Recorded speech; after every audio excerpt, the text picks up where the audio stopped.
not even 24 hours since this judge ruling. I'm going to break it down the best I can and give you, in my own layman's terms, plus the knowledge I have in the space, plus what's going on, plus what to be, plus the pros and the cons.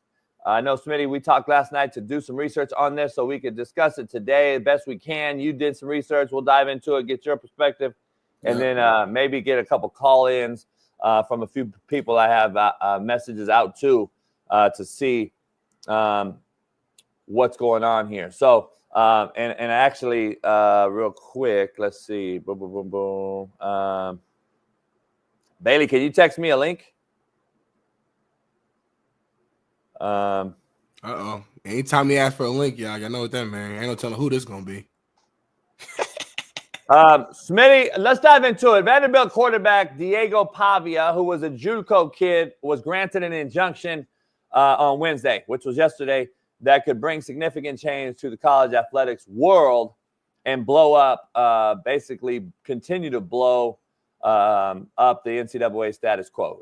This judge named William L. Campbell, he ruled Wednesday that Pavia can begin preparations for the 25 season after the NCAA's existing rule would have exhausted his eligibility, because in normal's world, you play junior college and you play 1 or 2 years, it goes against your Division I clock. Okay, so I'm going to explain this before I dive into what I've written down.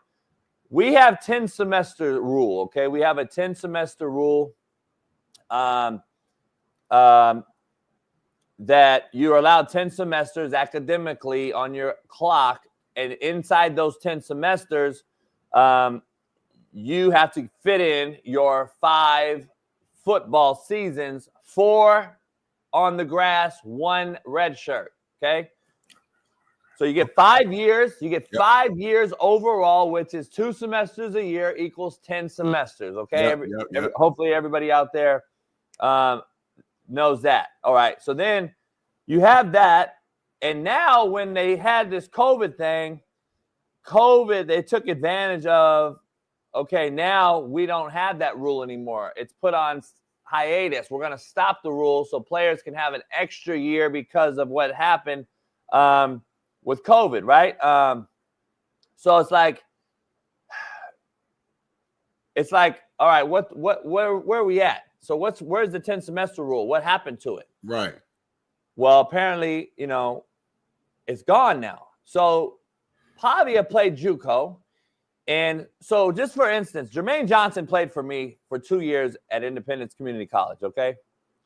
Shout out to to JUCO. They played the national championship last night. Hutchinson JUCO, who I 3-1 against, won the Natty, and they beat Iowa Western, who I was 0-1 against. But anyway, I don't know if they'll see those games anymore like we watched. It was on ESPNU. Good vision for the JUCO world. ESPN has them on. It's a big-time night for those kids. And then this ruling happened to happen the same day as the Natty, which is ironic to me.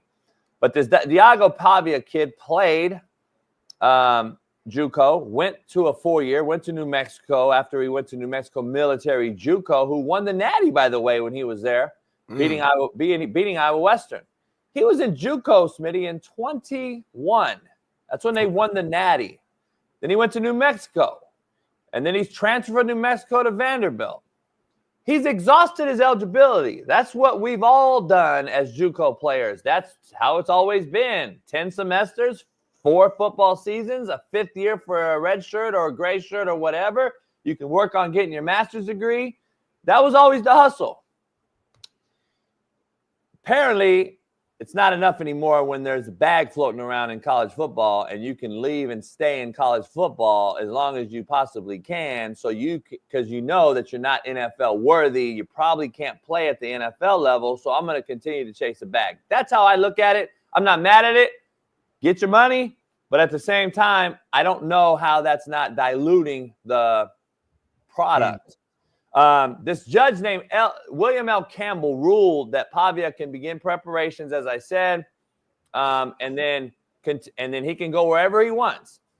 While not a binding rule, just so we're clear, Judge Campbell does not disagree. He wrote Wednesday that the NCAA's argument for counting JUCO years towards an eligibility clock falls flat. That was his quote-unquote words and terminology. So that's the judge's words towards the NCAA. Now, let me be clear here. So it's a lot to dive into. Take your time. We got time. The NCAA, on the outside looking in, was fighting this rule. So everybody that disagrees with my post last night thinks that the NCAA, the Non-Carrying Nationals of America, were actually fighting to keep the rule status quo. That's fine and dandy. You can think the NCAA was trying to fight this rule all you want. But remember, this was not a monetary lawsuit.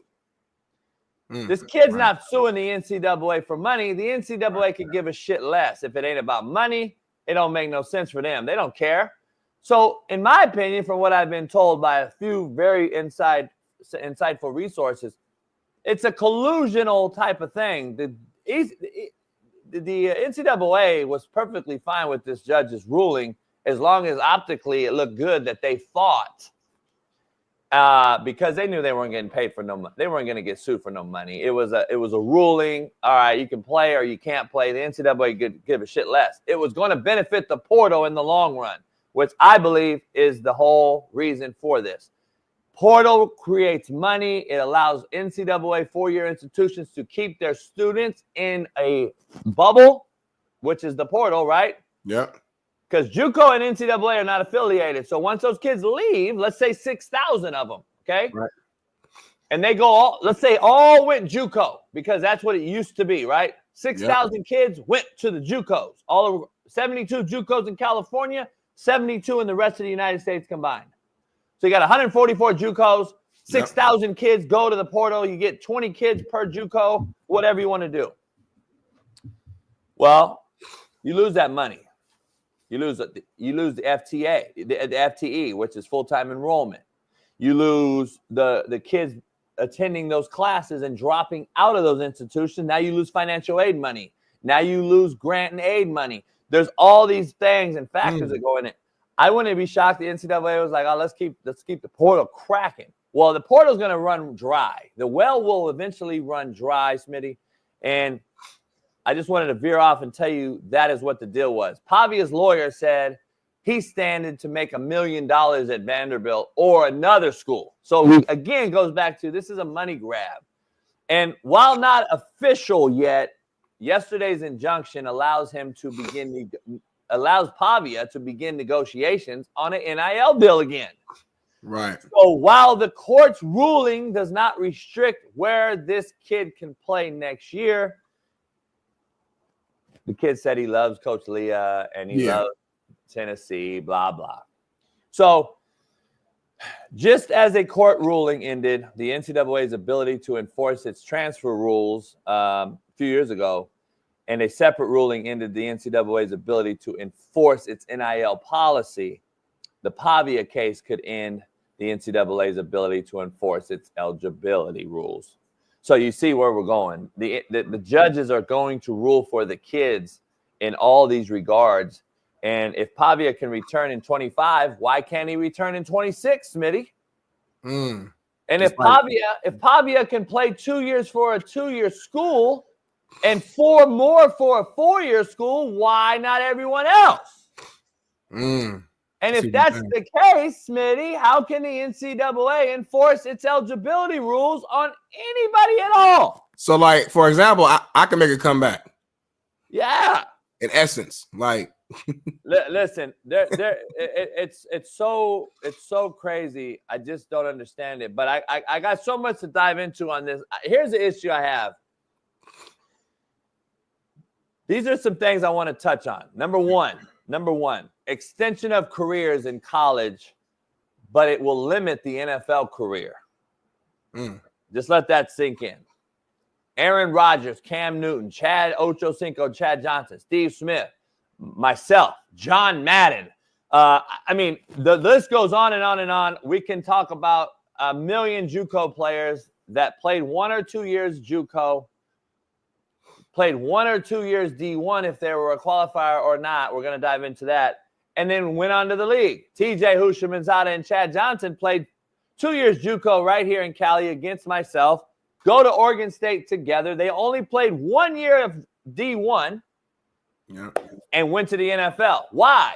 Because we were already older than the normal high school kid in JUCO. And we played 2 JUCO years. We only needed 1 year of the Division I. And by the way, they were all good enough to do one and done. We used to call it one and done.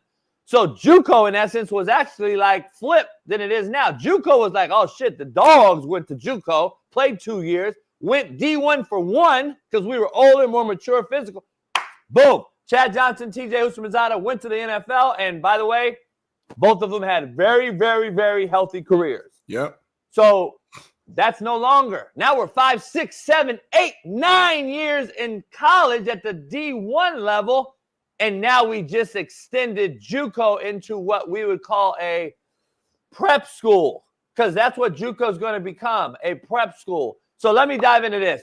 Extensions of careers in college, which waters down football to my point for the last few years, but limits the NFL career and why we're seeing NFL quarterback play at all-time low. That's my opinion, not fact. I'm just telling you what the 3 highlights are.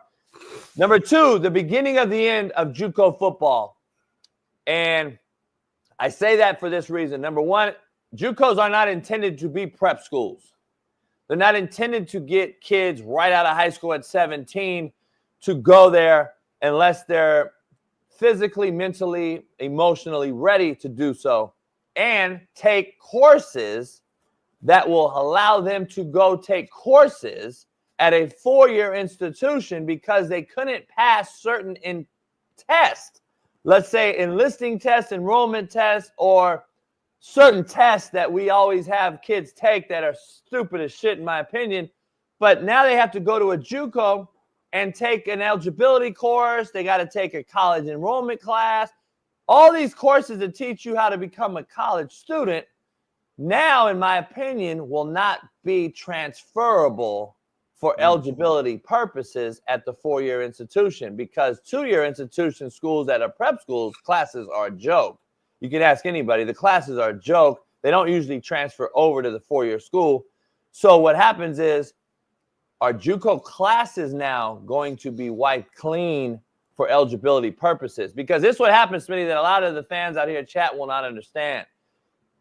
If a kid like, let's say Jalen Hurts is at Alabama and is come up short in a math class at Alabama, what happens, because I know for a fact, because I'm the guy they used to fucking call, just for everybody's purposes out there.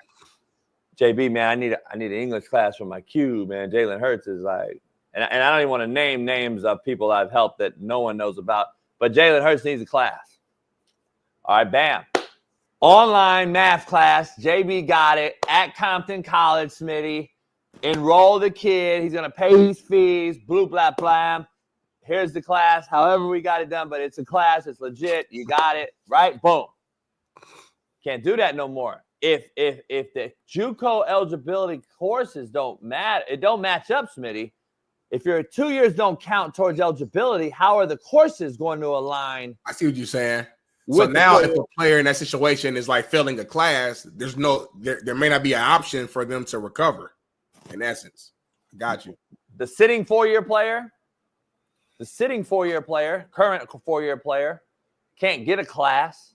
Mm-hmm. And then the current 2-year player that's trying to go 4-year is in a lame duck scenario now where they're not being taken. The seasons aren't mattering towards eligibility. So what classes are they taking? Is it just shits and giggles?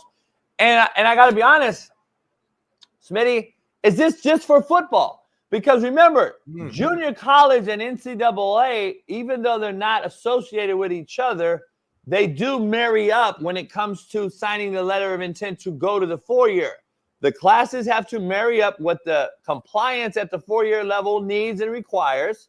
So the classes have to, boom, interject and coordinate and correlate, right? Yeah. Okay, we accepted you. You got 48 transferable units, 60 overall. You now can come in and you're eligible to you got your A degree. So what are associate degrees going to be? Are AA degrees even applicable anymore? Do they mean shit anymore? What classes do you take? And Smitty, I'm going to be real with you. Smitty, you're in the band at a JUCO. Right. I play football at a JUCO. So my ruling is totally different than yours. So you can still go and graduate from the JUCO, and your 2 years still go against you at Alabama, but not me as a football player. Right. See, they haven't forward thought this, dog. Again, they don't forward think. And this is all things I'm just spitballing that my mind's going crazy because all the shit they haven't thought this out, homie. Yeah. So can college basketball players 2-year eligibility? They're okay.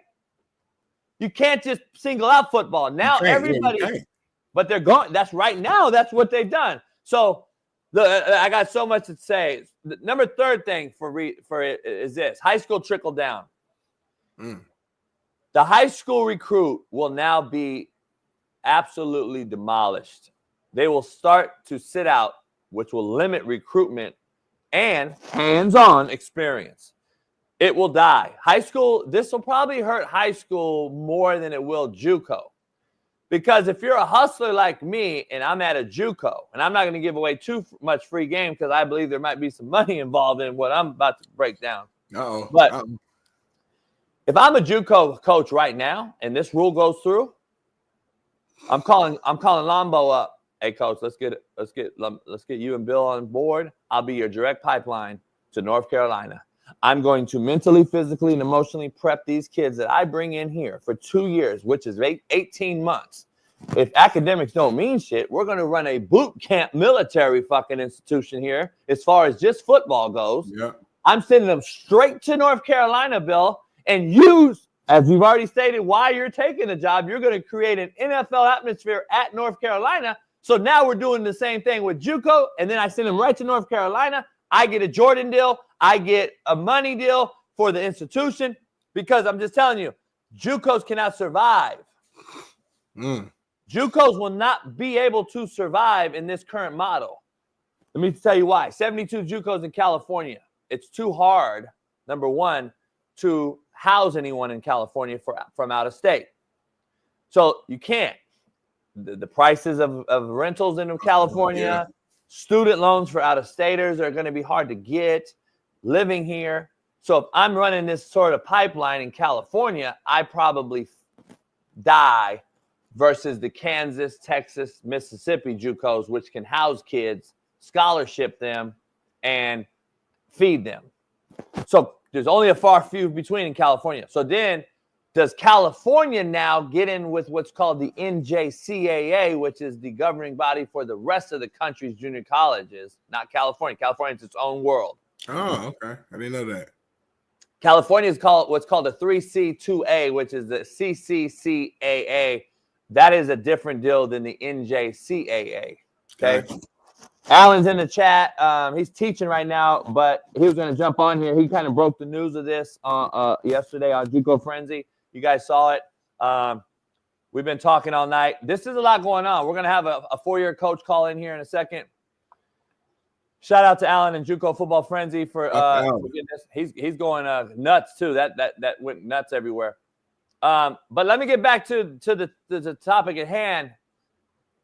Now this will be, in my opinion, will be another loophole that the NCAA hasn't forward thought of. Like a guy like me who sees an opportunity like I just broke out and said, I'm a pipeline now to USC, UCLA, and let's say Colorado. Right. West Coast schools. I'm in hands reach. Listen, here's the pipeline. I'm going to have these guys ready to go. You take them, and we get certain dollar amounts from each one of those schools to fund the JUCO, because without that, listen, no one wants to talk about this, and we're in hour 12 of this ruling, okay? It's brand new. I'm not going to jump to conclusions because I take JUCO shit serious. It's in my heart. I love it and respect it to the fullest. But we cannot talk about this rule without talking about who's funding it. Who is going to fund 2 years of eligibility that does not exist? I don't think people even grasp the concept. I don't think you even realize that you're not just bringing in kids that have no eligibility going against their clock and not expect an absolute shit show, Smitty. who is coming to these JUCOs in mass numbers and who is paying for it. So financial aid. Okay, let's go. Your financial aid still works. Okay. Grant. You still get FAFSA. Okay. You're FAFSA. That's part 1/4 of it. Yep. Where is the housing, the food, the meals, and the scholarship dollars if you're a national JUCO? If you're in California JUCO, where are you housing them? Where is your loans coming from other than, because out-of-state tuition in California for a kid to play football is astronomical. Financial aid gets swallowed up like this. Kid will never see a dollar of it, and he'll still owe another $35,000, $4,000. So have they thought about who's paying for it? My ass again, like I do everything else in tax-paying money? Am I going to pay for the shit? Real quick, so my question, and just me being ignorant to the JUCO space, how has it been paid for?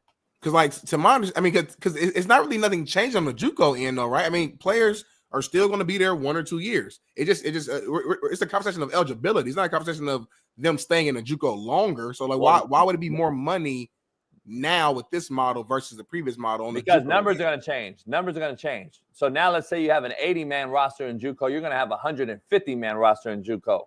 Gotcha. First of all. Second of all, how are you going to feed them, house them, and scholarship them? National JUCO scholarship kids. The money usually comes from an endowment, or half financial aid, half student loan, or a scholarship that's covered by the endowment up to a point, and then everything else is either loan, financial aid, or what have you. There's only so much federal loan money, Smitty, that they're going to allow. California cut federal loans out for out-of-state students. They just brought it back. From my understanding, California finally brought out-of-state loans back for out-of-staters. Gotcha. But here's the issue. I would bring 200 kids to Indy by attrition through numbers. That was to get the money to pay for the roster. See, that's what people don't understand, like recruiting board in the chat here. Bring 200 in, 100 off the rip is going to be redshirted or go home. And what it is we fill the dorms up in the summer. The college gets that dorm money. The dorm money fulfills the roster money for food, for meals, for scholarships, grant and aids, we call them, and everything else. So then the kids that want to be cut, that don't want to be there, now are just going to another JUCO, which is similar to what's going on with the portal, right? Right. So hear me out. Here's the issue. Like, I don't know where to begin with the four-year institution kids. The portal kids, let's just be honest. There's 134 Division I playing schools. There's 6,000 kids in the portal right now. Doesn't even math up. You ain't going to go, right? The NCAA not fighting this too hard shows to me that they're fine with the ruling. They did not appeal it. They didn't do anything. So they're fine with it because they need the portal as their breadwinner. And the portal kids stay in there. They're still associated with the NCAA, not the NJCAA, which is the national JUCO ranks, where if those 6,000 kids left and split up and went all over the country to JUCOs, then I agree with Alan. The portal caused all this madness to a point. It did cause it years ago when it started. I said on this show, the portal is going to be the issue, not NIL. You can do the NIL and keep it like it is and just keep it a shit show. But if you didn't allow these kids to transfer at all-time rate, you would have a real foundation, in my opinion. Kids would get paid and you would stay put or get a one-time transfer, which this rule right here we're talking about, Smitty, wouldn't even be in discussion today because they wouldn't have needed to do it. Smitty, here's the things I think need to be addressed. What needs to happen to bring this thing back to an even playing field or to some sort of balance? You got to have a commissioner, in my opinion. You got to have a panel that advises everybody. You got to have a players union type of thing that Matt talks about all the time. But then on the flip side of that, who are the best people to do that? And then, Smitty, how can the incoming high school kids bubble themselves and play into this whole dynamic? How can they insulate themselves and stay out of this? Because the high school kid right now, no one's talking about today, is going to get murdered. Listen, we got a former Colorado Buff head coach. Okay. He's now the head coach at a Division II school, and he's a JUCO legend. Coach Patrick Mahomes at Texas Tech. And right now, if you guys are looking, this could be a great spot to land because Division II schools, in my opinion, are going to eat now like they have not eaten in a long time. So our main man, Darren Cheverini, let's bring him in real quick, Bailey. Coach, what up? What's up, JB? How we living? Man, What's going on, Coach? Where you What's at? going on, my man? You recruiting? I'm recruiting, man. I'm out in Dallas right now, man, hitting high schools and seeing our commitments and some people that I'm trying to sign in February. So it never stops, man. You're always on the grind, man. Always on the road, man. Especially after the season, it's all about recruiting. No doubt. Hey, people always want to, I'm like, no, this ain't McAfee. I don't need to go get a Belichick on to talk about this rule. I need guys that know this rule that have done it at every level. Darren's done it at the JUCO level with me, Division I level, at the ultimate level at Colorado, and then he's done it at the Division II level where he is right now. So all you kids out there watching this, look him up, and we'll share his information in a minute. What's your first takeaway from this rule? I don't know if you've been hearing what I've been saying, but it's so deep. I don't know where to begin on this. I'm just trying to give insight on what I can. But what do you think about this whole JUCO? I mean, I really think that I don't know if they really thought this thing through. I think they thought more about Pavia and his situation and giving him another year of eligibility. But you're really what you're saying to everybody is you're basically saying junior college is now basically prep schools. Every junior college in America is prep school, and that we're not going to recognize that they're playing actual college football. Well, you're talking about thousands of kids that have gone through the JUCO ranks and that are now on Division I rosters. So you're going to see a multitude of injunctions and lawsuits that are going to be filed because they're going to say, well, if Pavia gets an extra year, why don't I get an extra year? And I read a little bit through what they kind of passed on the legislation, but it looks like to me it's like a temporary restraining thing where it's going to allow him individually to have that eligibility. I don't think right now it's official on everybody going to have that. I think it's going to have to. What's going to happen is this: the NCAA is going to file an appeal, so they're going to file an appeal towards that judge in that court. And it's going to be in the court systems now for a little bit longer because I don't think that they can just rubber stamp this thing and every kid that played junior college football now is going to get an extra year because there's thousands of kids that are on rosters right now that their eligibility just expired. And now you're saying, okay, you're going to rubber stamp it and everybody gets another year. And what about the high school kids that are supposed to be signing in February? Now there's not going to be room for them on the 105 because those kids won't have eligibility. I mean, the ones that were supposed to be leaving are not leaving now. Right. So I don't know if they really thought this thing through. It really, to me, is interesting that you're going to say that junior college football is not college football. You're not going to recognize that as college football, but you're going to recognize the classes they take. So all the classes they take the freshman and sophomore year, those are all college classes. Or are you though? That's my biggest worry. Well, that's what's gonna. But that's a different argument because now you're talking about curriculums that are approved through the actual schools. That's a totally different, separate lawsuit. So now you're gonna it's gonna be really interesting to see where this thing goes because it's going to affect every level of college football from Division I, Division II, Division III, NAIA, because does that affect Division II schools? Does that affect their eligibility? Those kids do they have an extra year? Because we're still under the NCAA umbrella. So why are we not in this thing involved in this? So I don't know if they really thought this through, man. I think you opened up a huge can of worms, man, and I don't know where it goes from here.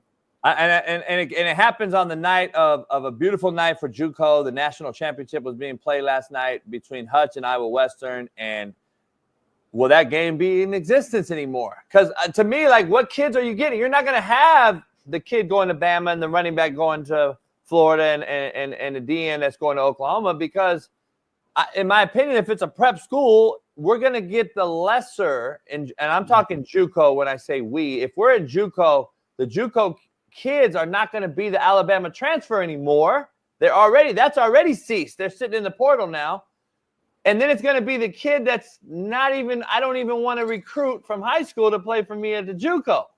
It's going to be the it's going to be the worst of the bunch. And I mean talent-wise, not kid-wise. Yeah. And it'll be shitbirds too. So you'll have kids that aren't very good on the field, Smitty, that are now thinking they have an extra shot because 2 years don't mean nothing. They're just it's intramural. It's really like 2 more years of high school. You know what I'm saying? In prep essence, school. That's what it is. It's a prep school. Yeah, and that's what they basically deemed it as. Yeah. I don't know. Where do you and I are hustlers from the same cloth. Are your wheels spinning right now without giving away information on what you can do at the D2 level, how this will affect it? Because if I was at a JUCO, Chef, I'm calling Belichick right now. I'm like, hey, I'll be your pipeline straight up. I'll develop my kids to your liking. You take them, get them ready for the NFL. That's what you want to do anyway. Why not? I mean, this is nothing but Fork Union and IMG at a high school and Fork Union prep and military school. This is what it is, right? I think that what's going to have to happen, though, is that I don't know if this is like I said, I don't think it's a rubber stamp. I don't think that everybody now is under that umbrella. I think that they basically said that, Pavia, his situation at Vanderbilt, that they're going to go ahead and deem him to have, they're not going to recognize the New Mexico Military Institute. Is that where he was at, I believe? Yep. And they're not going to recognize that as college. Right. So does that mean that the other kids have to file an injunction as well and have to go down the same road? I don't know if it's I don't know if it's everybody. When I read that thing, you're right, Coach. I'm pretty sure it's not for everybody right now. Right now, yeah. Yes. And that's where I think I'm reading differently. I've been hearing differently as well. Let me read real quick. So the court is not persuaded that restricting the D1 or NCAA Division I eligibility of former junior college athletes to 3 or 4 years is relevant. It doesn't say Pavia. It is former junior college athletes to 3 or 4 years is relevant to the differentiated athletic product of Division I football specific. The NCAA eligibility rules allow other forms of post-secondary education and athletic competition without it, counting against eligibility. So, for example, the NCAA does not start the eligibility clock for prep schools, as Chev just mentioned, and student athletes, even though those students can earn credit towards a degree and they can compete at the same time as earning credits towards a degree against junior colleges, as prep schools do, and other schools that qualify as a collegiate institution. And there are a number of reasons eligible student athletes may be older and stronger and all that shit. Military service, religious obligations, Mormon missions used to stop your clock. Chev and I used to recruit Mormon kids. All right, your clock's going to stop when you leave JUCO. You're going to go away for 4 and then come back and go to BYU or whatever, right? Given the different treatments of other student athletes, Chev, with this comparable or more post-secondary experience, the NCAA's assertion that the eligibility rules are necessary to prevent age and experience disparities and preserve the quality of experience for student athletes falls flat. So the judge said this falls flat for all student athletes at the junior college level as far as football goes.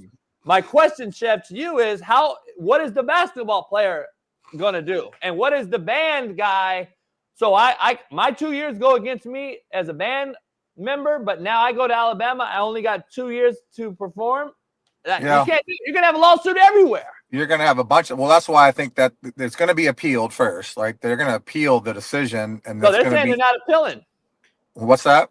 They're saying they're not appealing the ruling. Well, then you don't think some of these other schools might appeal it too? I think I don't think we've seen the end of it. I think we're just This is just the beginning of this thing because you're talking about thousands of kids eligibility, thousands. Like all over. It's all over. And then what about Division II? What about our kids that are kids that we signed from a junior college? Are they now 4 for 4s? Are they 2 for 2s? I mean, are they? Are you going to lose? The shit show's unthinkable. They can't. They haven't thought of it, Chef. Like Chef's already. They didn't think about it, dude. They did not think about this. Your wheels are spinning because, all right, my 2 years JUCO don't go against me. Alabama don't want me. I go to Coach Severini, and then I get better under Coach Severini in 2 years. Now I transfer from a D2 year 3 and go to Alabama for year 4 and 5.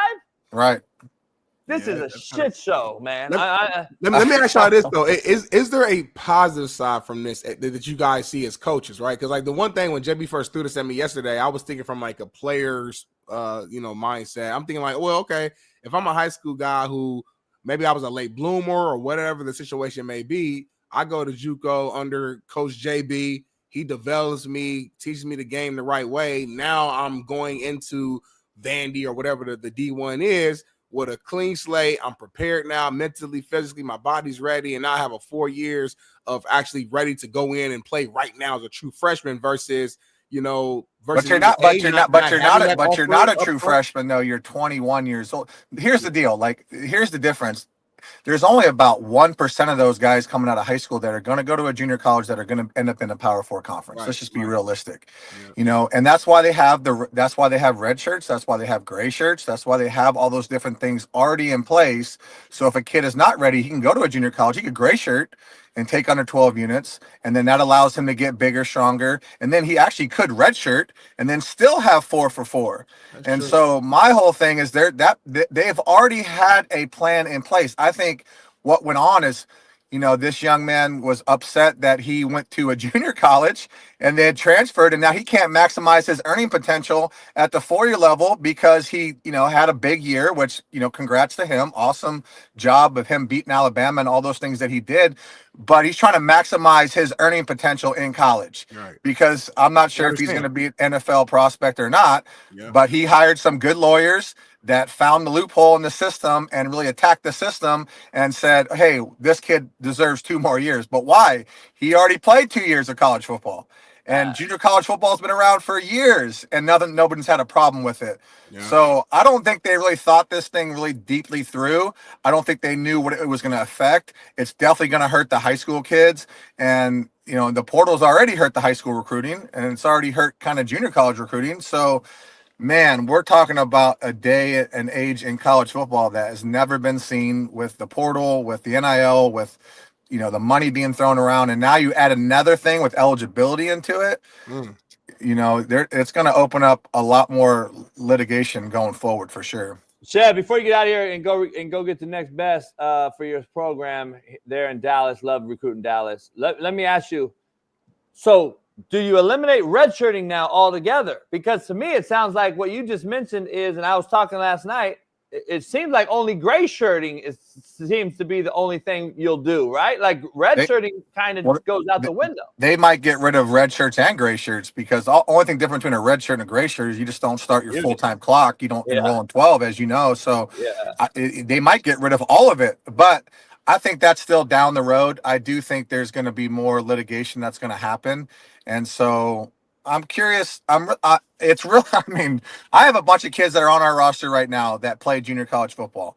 So what are we saying? Are these guys have 3 more years instead of them being a 1-for-1? Are they a 3-for-3? That changes your staff model, right? That changes changes everything, because now we might even recruit more junior. I mean, I already recruit the junior college level, and I've signed a bunch of junior college players. But do we spend even more time in the junior college level, because now those kids, instead of being juniors, they're freshmen? So it's totally different, man. But then that hurts the high school kids again. It hurts the high school recruiting, because now we're not going to sign as many high school kids to develop, because I'm going to take a 21-year-old so-called freshman, because he played 2 years of junior college football and now he's only considered a freshman. So I don't know, man. I was really. Right?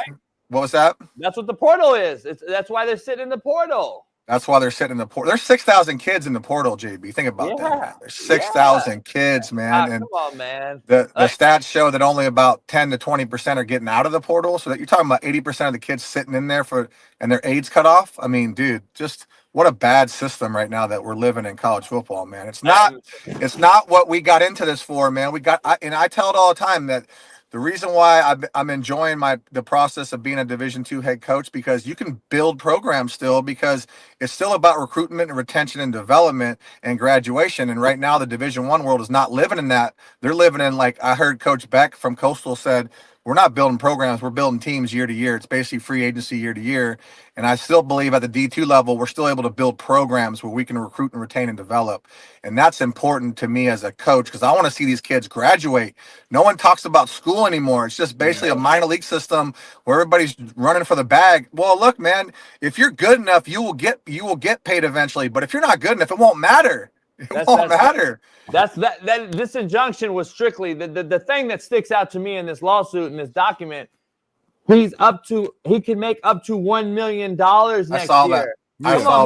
We know that's what it is. That's what it is 100%. And but can we blame the kid though in this situation? No, we're not. No, we're not blaming the kid, but I think that the system, the way it was set up for a natural matriculation from high school to whether it's junior college to the Division I level. There was a natural progression that was set up, and now that matriculation and that progression is thrown out the window. And basically we're saying that these kids can go to basically prep schools, that junior college football is prep school, and that they can sit there until they're 20 years old. And still there's only going to be a small fraction that play Division I college football, a very small fraction that get out of there.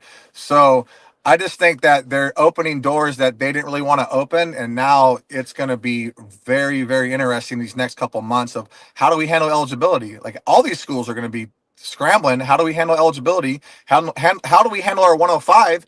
Because we had 15 kids that we thought graduated, but now do they have an extra year? So that hurts the high school kids because now those scholarships won't be there. They won't be on the 105, and so now they're out of a scholarship. And so, man, it's interesting. And coach and Chev, how many JUCO kids? So we would know. In the national JUCO, I bring in 200 to keep 80, right? You got to bring 400 in now and keep 200. No doubt. I mean, they don't understand the numbers game. Chev, before you leave, real quick, your last thought. What is your overall thought on the impact that junior college will take on with this rule? Like, what do you see JUCO becoming? Do you see it being a good thing, a bad thing, indifferent? We don't know yet. We got to wait a year. What are you at? If this rule stays intact, it's going to only elevate the junior college recruiting, because now you're talking about kids that are going to be 20 years old leaving a junior college, and they're only freshmen. So when they leave college, they're going to be 25, 24 years old and they leave college. So I think you're going to see even a more emphasis on recruiting junior college players, because why would I take a 17-year-old high school senior when I can take a 21-year-old freshman? They're both freshmen coming out. So who would I go spend my time and my money on?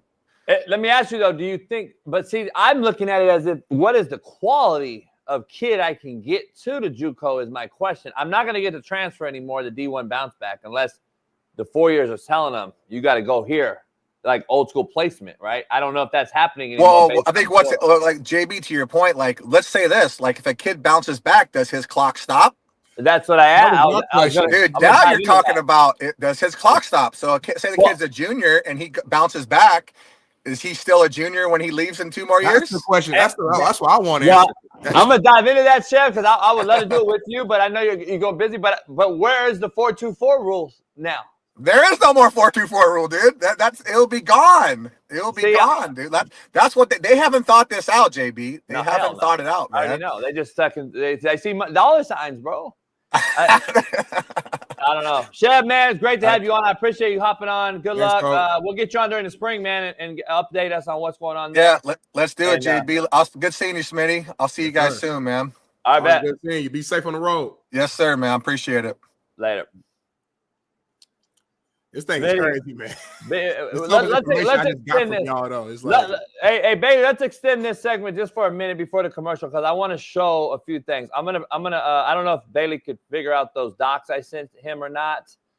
Bailey, if not, I'll share the screen. So we'll just share the screen and show them. Let's see, share screen. But I want to dive into what that was my next point of this whole thing, Smitty. I want to be clear on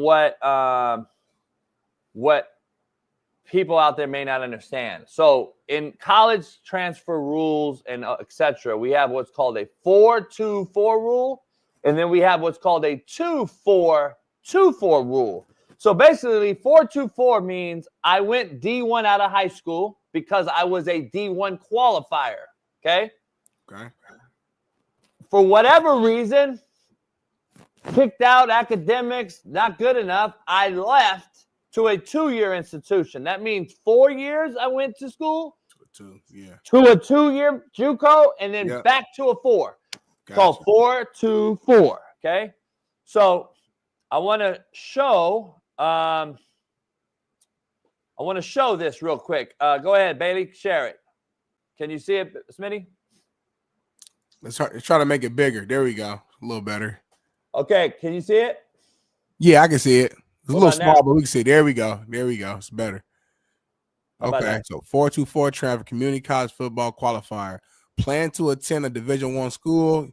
You have attended a 4-year school and now attend a 2-year school. You are a qualifier. Okay, so this is a 424 transfer that is a qualifier, meaning you are NCAA qualifier out of high school. Okay. Yep. These are things I made. I have my watermark on here. Of course, this is what I would make for recruiting to players so they understand what's going on.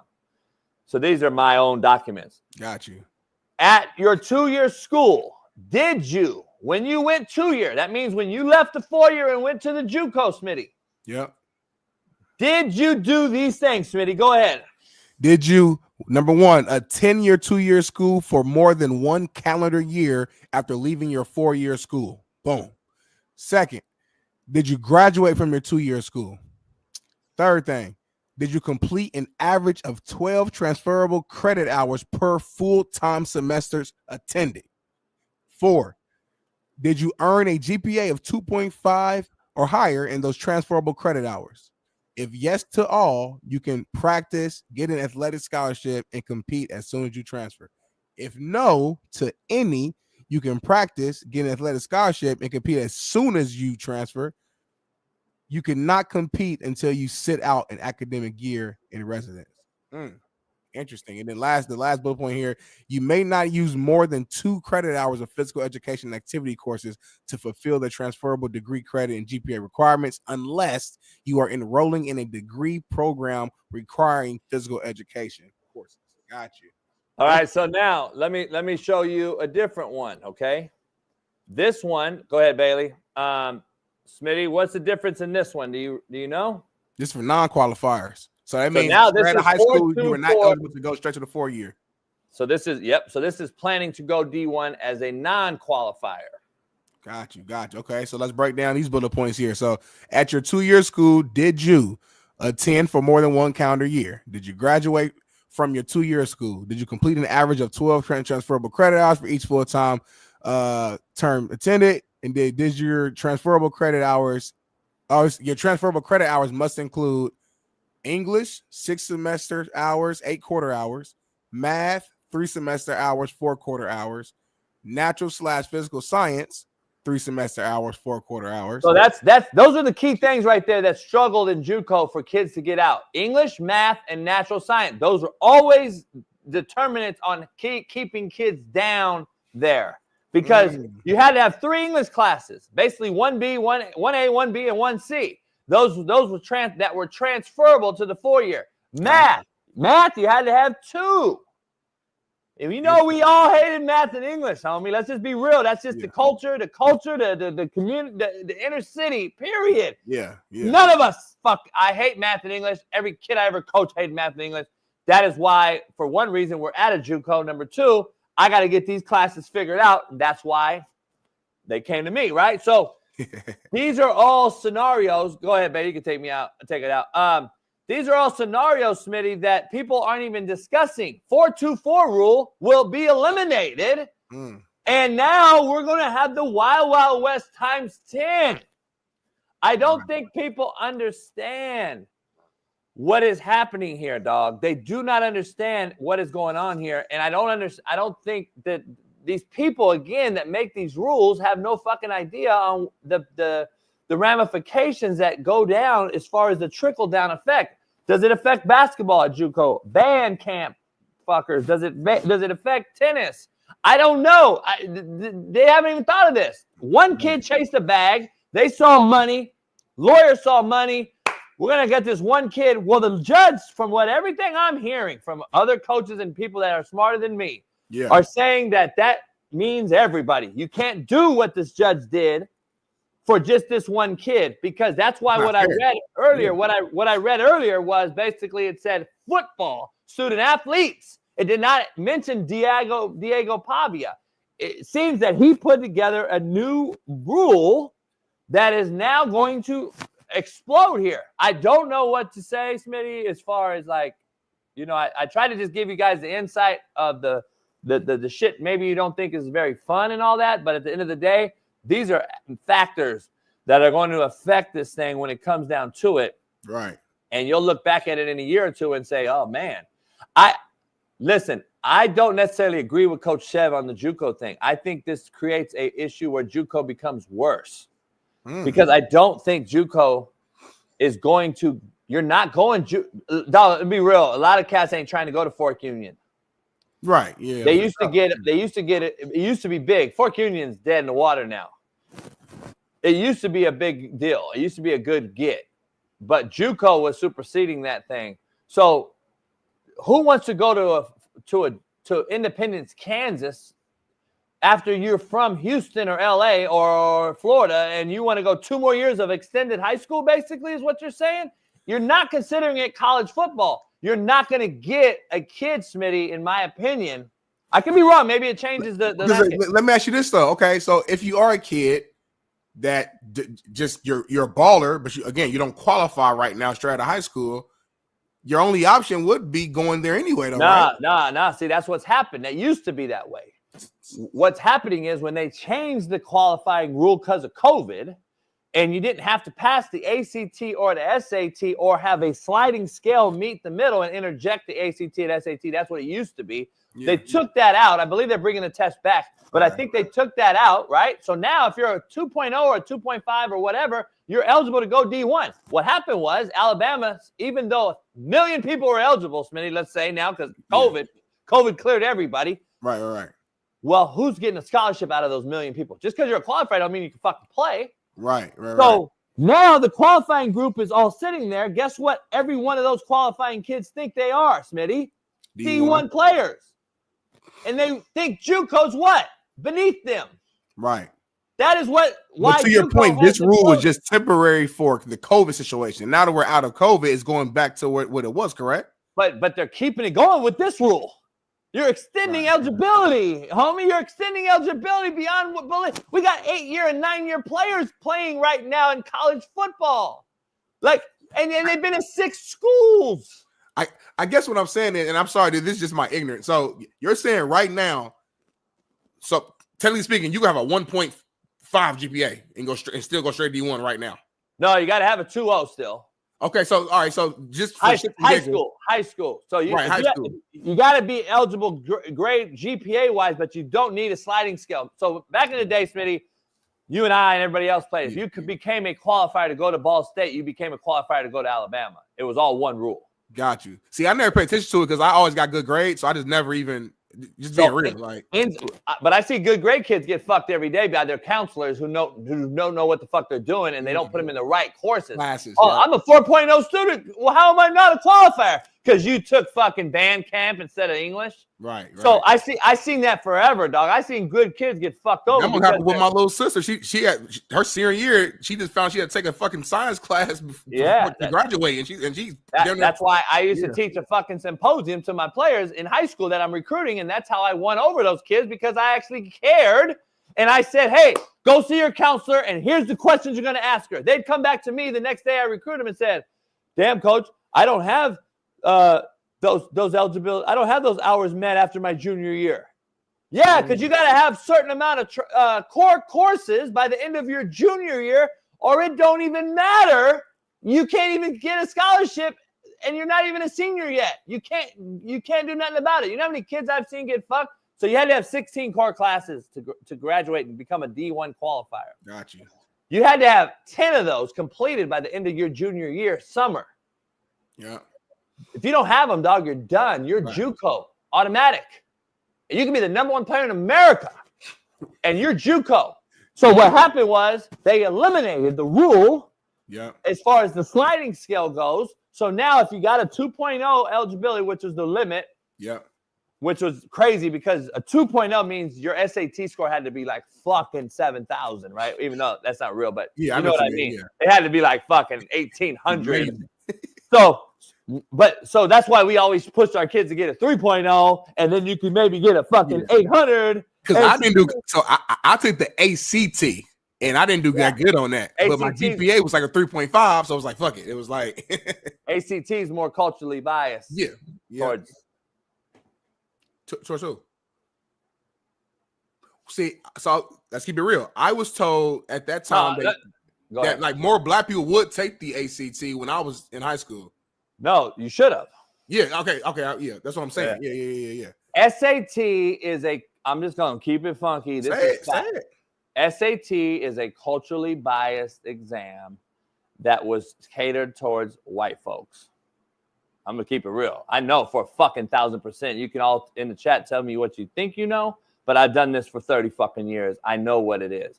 ACT, which California was not a big state in. We did not push ACT in California. That was more of a Midwest South thing. I would push ACT on my kids every time, and all these counselors were mad at me. Like, what are you doing? I'm getting kids graduate. Well, we're gonna do the ACT. Because I did my research and I did my deep dive and I went into it, and that's why I got my kids out of that thing. Because JB, I took we all had to take the PSAT, the practice SAT, and that shit was hard as hell. So I said, I'm not taking it. I'm not. So when it came around, my counselor was like, yeah, take the ACT. I'll tell you, I got a 19, which is very average and probably a little below average. But again, I think my GPA in high school was like 3.7 actually. So it didn't matter. So, I was a 2.0 guy in high school. Like I just did a bare minimum, homie, to get, you know what I'm saying? But we also had what's called Prop 48. See, this ain't a long enough show to talk about this because Prop 48 used to exist where low score guys and medium low GPA guys could still get a D1 scholarship, sit out a year, basically gray shirt. And that's how I originally signed to the University of Indiana out of high school on a Prop 48. I think Fresno State still does props, but most of the country eliminated them years ago. So what is going to be Prop 48's equivalent now with this new prep model that they're going to turn JUCO into? And here's back to my point to the JUCO thing. I don't know the talent level that you're going to be able to get to a extended high school situation because, Smitty, the 2-year institutions that we know right now to be JUCO can't suffice. They can't maintain. They can't manage the numbers money-wise. Unless the NCAA is going to pay these JUCOs to be a feeder school, because that's what prep schools do. They get money from federal aid and other areas to fund their extension of high school, basically. How are JUCOs, which are private entities, basically for the most part in small rural towns across America, except if California, who's funding that? They haven't thought of this shit. I'm just telling you. I think it's bad for JUCO right now, today. Tomorrow could be great for JUCO. If it's a guy like myself taking it and I see a loophole and I'm like, I know what to do. I gotta wait to see what that is, though. I don't know.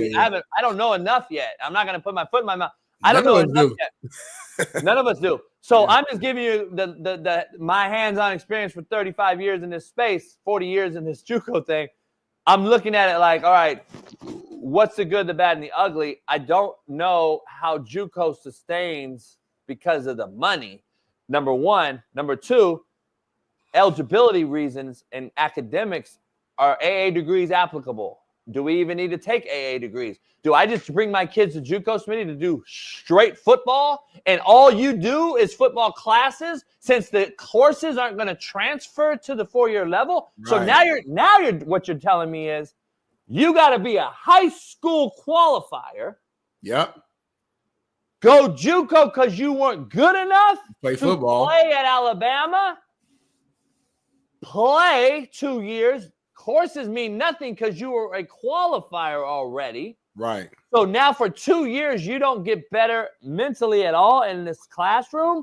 And the hustle used to be, Smitty, come to me for 2. I'm going to knock out your main math, English, science. So at the 4-year level, which it's harder at, you don't got to fuck with it.